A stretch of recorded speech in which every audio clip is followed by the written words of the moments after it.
Una uhakika watu wote wamefika? Wote tayari. Tuanze. Masaki. Masaki. Now I like dollars, I like diamonds, I like stunning, I like shining, I like $1,000,000. Masaki hamna wagonjwa bwana. Hebu mpe.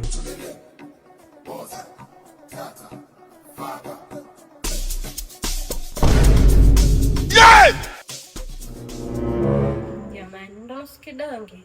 Toka bana mumwi. Ustabei. Ustabei chapu.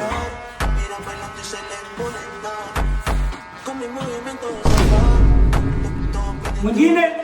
Wewe wapi? 45 hapa. Huyu Masomalizi Mbagala mmoja.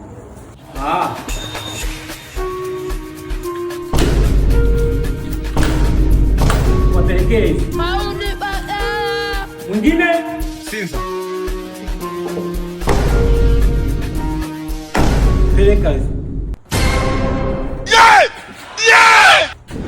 Dokta.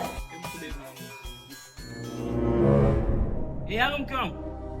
Nasema yeye atakutumia baadaye, sasa nikienda nitachelewa mpaka niende benki huko nikatoe na kuna foleni. Mbona shida kwa mwelani mkwambia mpaka niende benki huko mimi sasa nipo kazini, wewe muda napata wapi mpaka nikapange mafoleni, mbona uko hivyo? Bwana wewe utajijua mwenyewe bwana.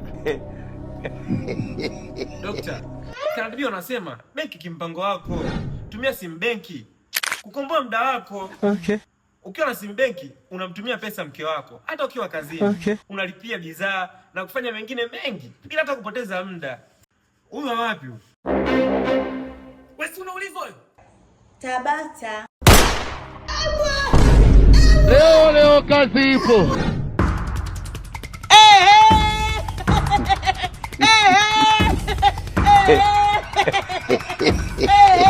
Ndugu zangu, issue ni deep iko ndani.